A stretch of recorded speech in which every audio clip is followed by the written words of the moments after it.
喺心理學裏邊咧有一個嘅做法咧，就係我哋連續問5個為什麼咧，你就會揾到你真實嘅答案嘅。咁我今日想測試一下咧。另外你哋知唔知道其實呢個5個為什麼咧，亦都會令人咧發火嘅。而家示範俾你睇下。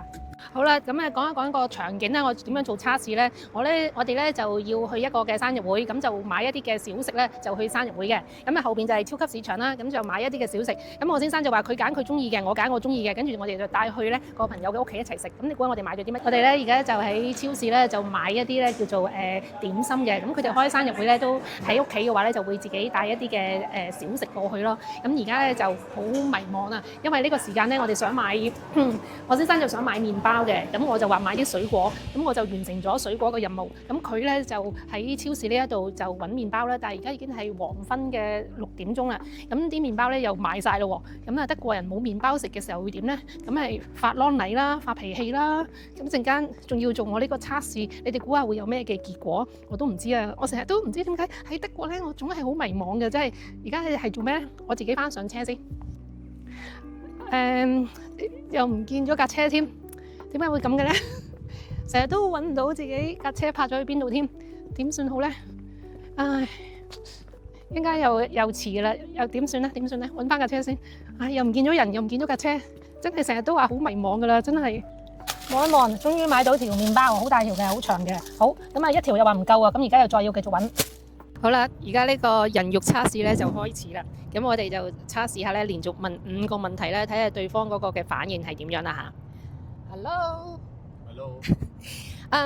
問下佢咧，學校最中意啲咩嘅科目先嚇。In school, which subject do you like most? When I was young, you mean? Mathematics and physics. 咁佢就話喺學校中意 mathematics 同埋 physics 啦，即係其實我應該講中文個物理啦，同埋數學嚇。跟住我就問5個問題 ，why 啊嚇？Hey, why do you like mathematics? Because it's logic. It's logical. 咁佢就話 logic 即係邏輯性強啦。咁我又問 why 啦喎。Why do you think logic thinking is most important? I didn't say that. I said I like logic, but I didn't say it was more important. Okay. Why do you think logic is interesting? Because it's easier for me. 我問咗幾多個唔啊？幾多個問題啊？頭先問咗佢點解中意數學啦，咁佢就話係邏輯性嘅。咁啊點解係有興趣？Can you repeat? Because it's easier for me. 佢話數學對佢嚟講好容易嘅，弊啦，我啲數學就好渣嘅。咁我點樣問佢好咧？Why do people like easy thing？ 點解啲人會中意容易嘅嘢咧I cannot answer for every people. I just can answer for me.？Yeah, I asked you.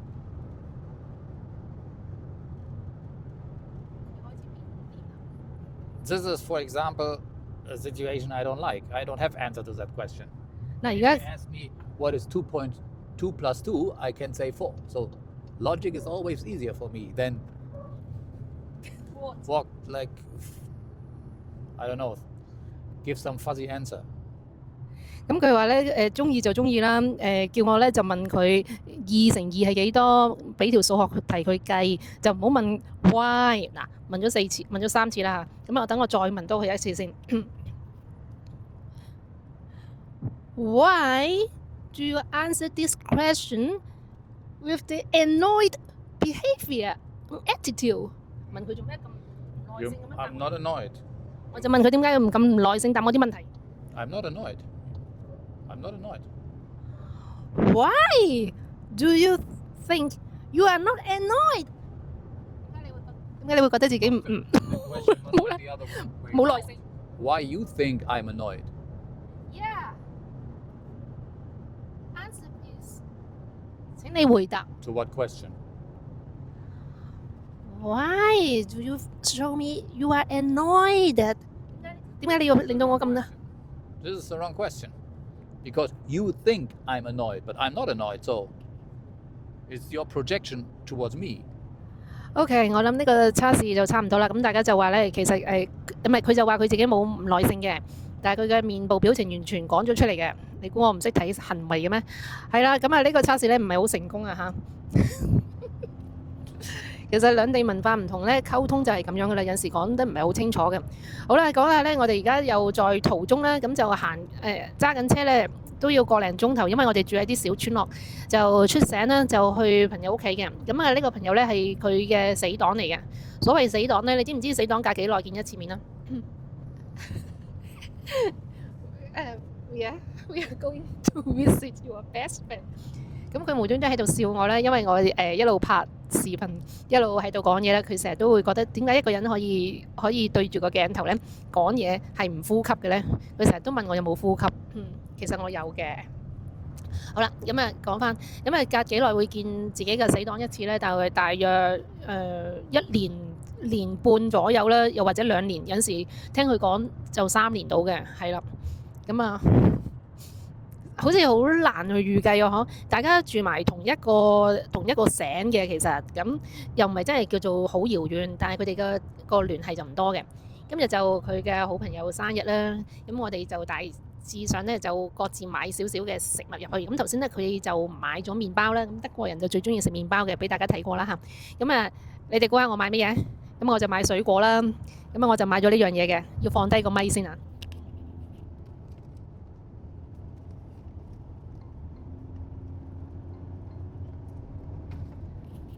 好啦，隻手攞唔到啊！咁啊，大家都睇到啦。咁呢個就係大樹菠蘿啊！我先生佢哋從來未食過呢一隻嘅水果嘅，佢話見過，佢話都唔知係咪叫水果，類似咧好似芝士咁樣嘅。我俾大家再望下，要咁樣反轉個鏡頭先得唔得咧？停一停先。大家望到咧呢一啲黃色嘅，咁真係大樹菠蘿嚟噶嘛？佢話咧呢一啲係咪類似布甸啊？咁佢話呢隻布甸水果咧，佢哋從來都未食過嘅。咁佢問我：你真係帶過去俾佢哋食？如果佢唔食咧，我先生就叫我你就食晒佢啊嚇！食晒咪食晒咯，我買嗰樣嘢都係自己中意嘅，呢個係愛自己嘛。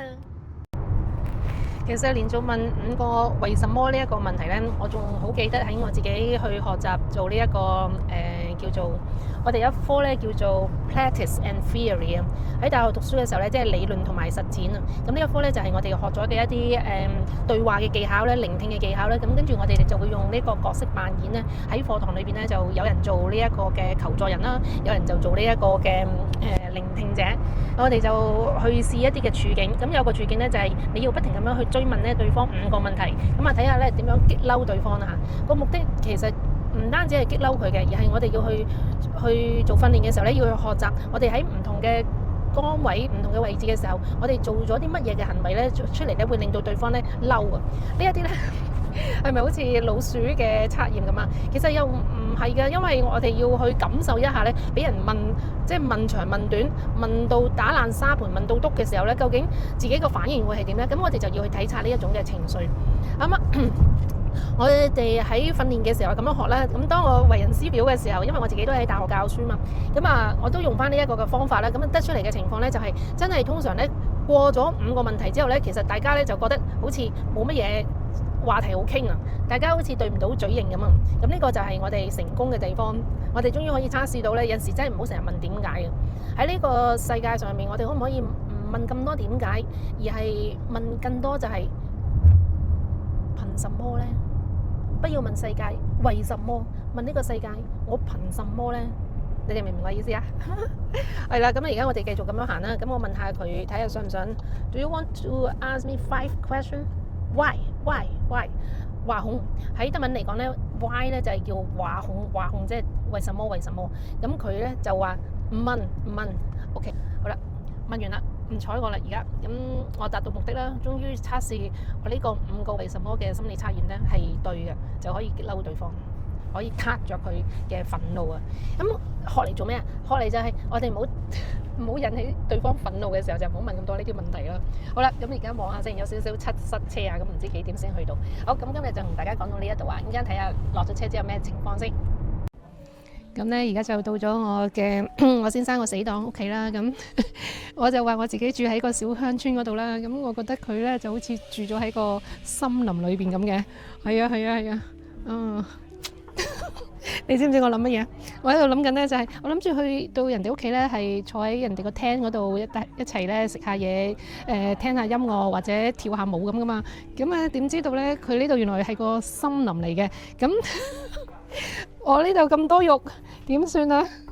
係咪啊？我哋香港人諗嘅，梗係諗緊呢個天氣啊、昆蟲啊，都冇諗住呢個防蚊水添。哎呀，咁點算好呢？唔緊要啦，享受一下啦，俾蚊針咪當係捐血咯，係咪啊？好啦，又入翻去先啦。係啊，講下俾大家聽，成枱嘅食物係啲乜嘢呢？其實90%都係麵包啊，德國嘅特色嚟嘅。好啦，食啲麵包飽下肚先，咁陣間繼續俾啲蚊對啲蚊呢去做捐血啊嘛。好，拜拜。好啦，而家咧就揸車翻屋企啦。哇，23點幾，呢個生日派對都好開心嘅。佢哋啦，我就唔知佢哋講乜嘢嘅。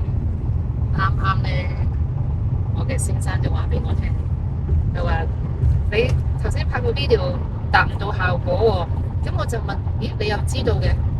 原來佢話，梗係啦，你同我講，你想令到我即係 annoyed。你就係想惹到我好煩，原來佢明白我個動機嘅，咁佢就特登咧就答今日喺架車裏邊嗰啲嘅提問，就答到好有耐性，好有禮貌咁樣去答我。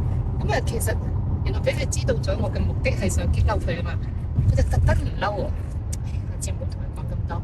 好啦，而家夜啦，大家晚安，瞓覺啦，拜拜。下次再同大家分享生活嘅小故事。